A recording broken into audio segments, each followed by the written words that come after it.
Is everybody ready? Okay. Thank you very much, members of the press and fellow Kenyans.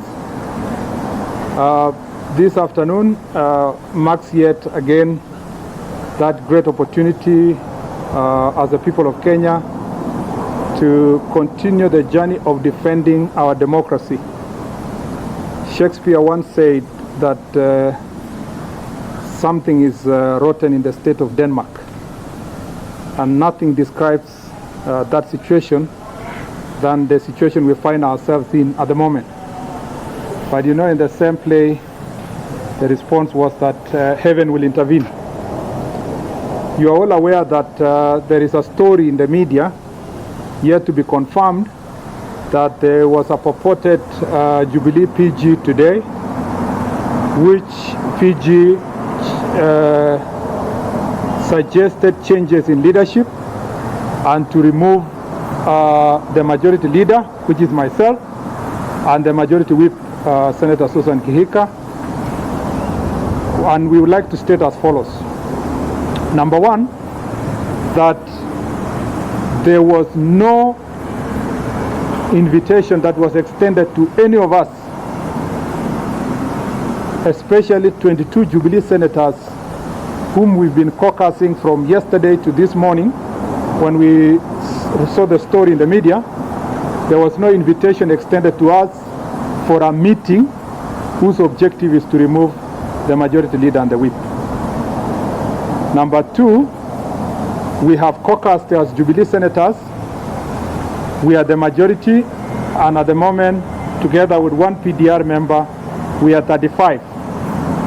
And out of 35 of us, the standing orders of the Senate, Standing Order 19, makes it abundantly clear that you must get the majority of the senators present in the meeting and voting to remove the majority leader or the whip.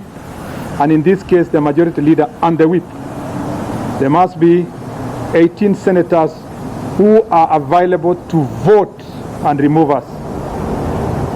The Jubilee, the majority side today in the Senate is composed of 35 senators. Those 35 senators, out of the 35 senators, 11 only were reportedly attended that meeting. They were also joined by colleagues from KANU, and there is a purported coalition agreement. Now let's make it clear. Article 32 of the Jubilee Party Constitution provides that for you to form a coalition, there must be one, a NEC meeting to decide that a coalition should be formed with any party. For this matter, it's purported that there's a coalition with KANU. Number two, you must appoint a coalition negotiation committee. I sit in the NEC with Senator Susan Kihika, and we've never met for the last 3 years. No meeting took place to pass a resolution to have a coalition agreement with the KANU party.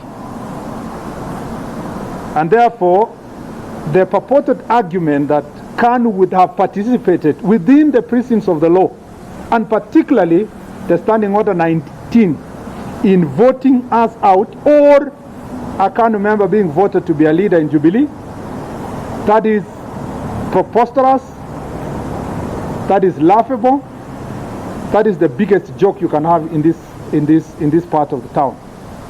So we've been told, purportedly, a senator of KANU was elected to become majority leader. Assuming even that you admitted the 3 senators of KANU to be part of the Jubilee family, with elected 34 Jubilee senators and 1 PDR, assuming they were part of it, then it means they needed 20 senators to be able to remove us. As a matter of fact, the 22 of us who are there, meaning that the highest number they would get was 16. You have seen a purported statement from State House communicated by a spokesperson. We want to make it clearly that State House is not Jubilee Party headquarters. State House is a place of honor It's a place that welcomes all political parties. It's a symbol of national unity, not parochial, divisive politics. So we must treat that communication with the contempt it deserves, because the spokesperson of State House should be speaking about the country and the presidency, not the Jubilee Party leader. The Jubilee Party leader has his spokesperson in the Jubilee headquarters in Thika Road. But State House is a place of honor, place of leadership, place where the communication that comes here is the one that unites the country. So, for that matter, you've seen that communication purporting that there were 20 senators in State House. That's not true. And in fact, because they didn't get the right numbers, there is a chopper currently stationed in Kilifi, looking for a senator in Kilifi. There is a chopper currently stationed in Hola, looking for a senator from Tana River. There is a chopper that is stationed in Marsabit, looking for a senator in Marsabit. And there is another chopper that is stationed in Samburu, looking for the senator of Samburu. Because why? They lied to the public that they were in a meeting in State House with those senators, but those senators, out of their volition, said they will not participate in divisive politics, and they didn't want to attend any meeting that was reported from the press without proper invitation for the members to be able to attend. Now, therefore, where is the way forward? Number one, the decision to remove myself and Senator Kihika as majority leader and majority whip is therefore null and void for want of vote procedure and for failure to keep with the constitution of the Jubilee, the standing orders, and the laws of Kenya and the constitution of Kenya. Number two, we'll be awaiting for the communication of the Speaker tomorrow. We have written to the Speaker, the 22 of us have written to the Speaker to tell him in uncertain terms that we never participated in that meeting, and therefore there is no way they would be able to get the purported 20 senators, because we are not 42. We are only, at most, even if you included Kanu, we are only 38. So the most they would get after the 22 is 16. Now, what is the way forward for the country as a nation?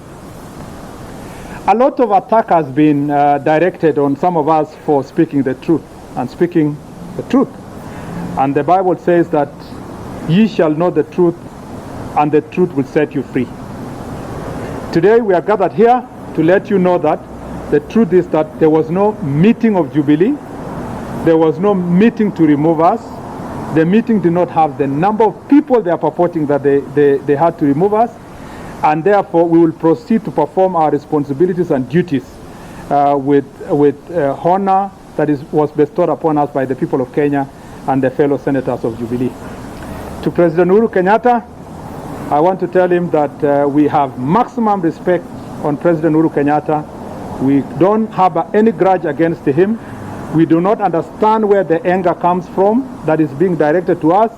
We do not want to blame him, but we want to tell him that God called him into position of leadership at such a time as this.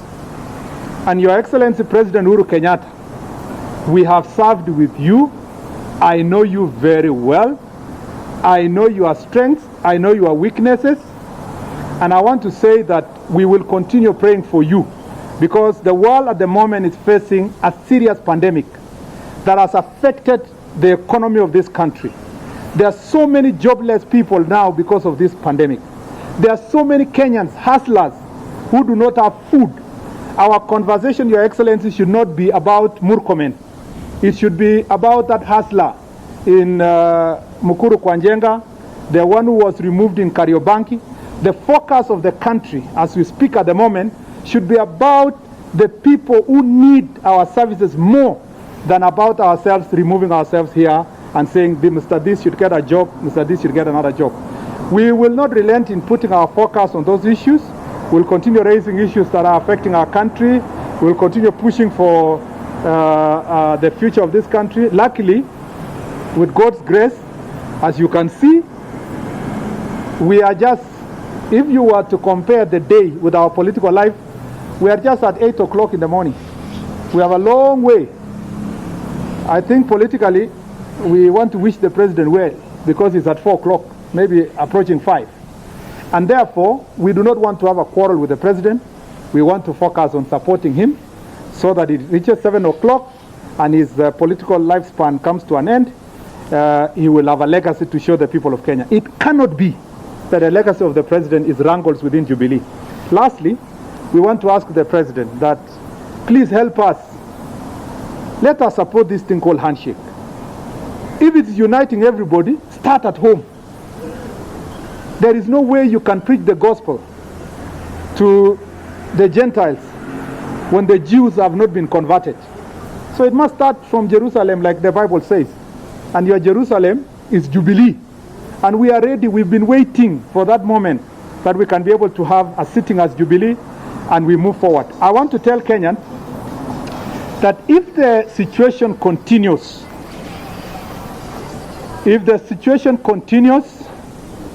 as it is at the moment, where all government resources is directed, and energy and time is directed as fighting one individual and all the people who support him. We have wasted already 3 years fighting the deputy president. Why don't we salvage the remaining 2 years to look for unity and build a country? So it is sad that as a country we don't have one elder, we don't have one bishop, we don't have one leader who can approach the president and calm him and tell him, let's work together and work with your people and put your country together. So for the sake of the nation, I want to tell the president, please, the Bible says again in Revelations, and Paul, and it's written to the church of Ephesus, that please go back to your first love, retrace your steps, reorganize the country, and not about chaos, but about uniting everybody to find a space to move forward. Kwa hivyo ndawachia, kabla sijawachia dada yangu Susan aseme machache, mimi nataka niwaambie ya kwamba tumekubaliana kama wanajubilee 22 kati ya wale ambao ni wanajubilee 35 ya kwamba wale ambao hatukuhudhuria hiyo mkutano, ambao mkutano hatukuitwa na hatukuambiwa kuna agenda ya kutoa mtu yoyote, sisi maseneta 22 tumeandikia spika wa seneti tukaambia ya kwamba hatukuhudhuria mkutano wowote na hatutasupport chochote ambayo ya kuondoa watu. Tunaomba serikali ya Mheshimiwa Rais Uhuru Kenyatta azingatie wakati huu, wakati tunapambana na janga la corona, azingatie umoja wa taifa, atafute uhusiano mzuri na naibu wake, tushikane sisi kama taifa, tutafutie wananchi ambao ni wale ambao walala hoi wapate kitu ya kula na wapate kazi ya kufanya. Tusitumie wakati mkubwa sana kupambana na kuondoa Murkomen, kuondoa Susan Kihika ambaye sisi sasa wote tuko hapa tukisema hivyo. Na mwishowe tunasema please, Your Excellency, we cannot lead our country through forgery. Please don't forge signatures of our colleagues. They have said no, let the no be no. Let's remove these resources of the 4 choppers that were sent to Kilifi and Hola and Marsabit and Samburu should be used. Instead, those resources should be used to deal with welfare of citizens of this republic, which has been hampered by this corona. We are ready and available to extend a hand of friendship all the time to anybody who feels like they are attacking us. We are not bitter. I speak for myself. I am not bitter. I hold no grudge. I forgive everybody who is attempting to plan anything against me. And as the Bible says, no evil shall prevail. Asanteni sana. Now let me allow Senator Kihika to say a few, and I keep my social distance. Thank you to the members of the press. I will also be quite brief because our leader of majority here has spoken quite a bit. So I will try not to repeat too much what has been said. Very clearly, we read actually in the media that there had been a meeting purportedly of Jubilee senators at State House and that they purported to have replaced leadership in the Senate. I want to be very clear because unfortunately it seems as though this country is heading to the dogs. And I'll say that because it seems as though whenever anything is done, there seems to be no use or reason to follow the law. It's very clear the way you remove a majority leader, or our majority whip based on our standing orders. We are sure and we know, and I would want you, and I want to challenge you, members of the press. I want to challenge you to also be digging for information. I want to ask you to also find out how many senators, that should not be that difficult to do, how many senators were in that, in State House in the morning. Yeah. One, we saw a statement released by the spokesperson. The statement is not even attaching any names of those senators who are there. I want to challenge you, ask them, where are the photos? Where is the list of senators? Because ni network ya wakora. What they are doing is actually forging signatures. I can tell you for sure they had 11 senators from Jubilee in that State House this morning. Second, it is a requirement that there is a notice of invitation for the meeting for the PG. That was not done. Second, the agenda must be very clear, so we were not aware of what that was. We were not invited. And third, they did not have enough senators to be able to purport to do what they did. Now, Jubilee senators are 34. We can add the one for PDR to 35. So at a minimum, they should have had 18 senators to do what they purport to have done. They had 11. Now, once again, they purport to have a coalition agreement with KANU. And it's been stated here very clearly. Under Article 32 of the Jubilee Constitution, NEC should have met to endorse that coalition. We are both members of NEC. There has not been a meeting in 3 years. And second, after NEC met, there should have been a negotiating committee. That was not done. So we must stop running the party as though it is family property. We must stop running the party as a one-man show. It is a party that has organs that must be respected and whose work must be carried out properly. So that was not done. So in the wildest of our dreams, like I said, since the country is going to the dogs, let us assume there was a coalition of KANU. Even if there was a coalition of KANU, KANU only has 3 senators in the Senate. So that would bring their number to our numbers to 38. With 38, Standing Order 19 requires over 50% to be able to remove the majority leader or the majority whip. So now, they must have had 20 senators in that State House this morning, if really they did it properly. But I can tell you, we were all together, the 22 who did not attend. We were all together through technology this morning. And I also want to take the opportunity to thank the 22 senators who did not give in to the intimidation that has been going on this morning.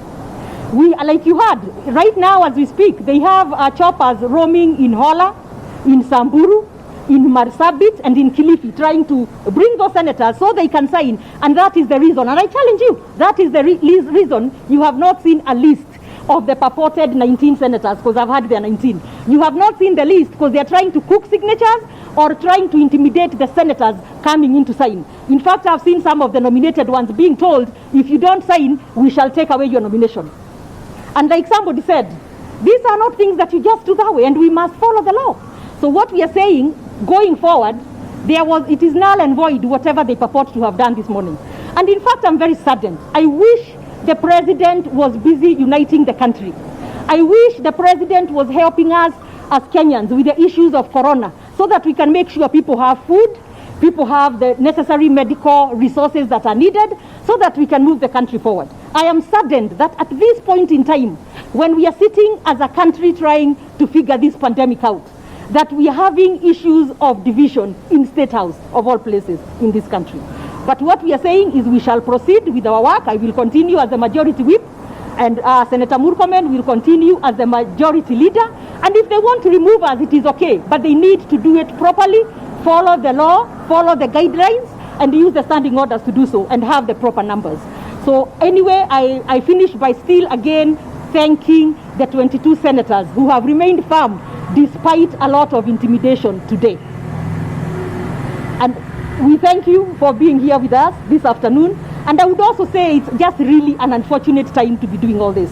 But here we are, we shall not cower, we are unbowed, and we shall continue to serve in our capacities until we are properly removed, if they need to do so. Why don't we take questions in future? Yeah? Who are these 22 senators? We have given you the list of the 22 senators. We have shared with you the list of the 22 senators as written to the Speaker. So you have the letter. Senator, how do we also separate whatever you're saying from how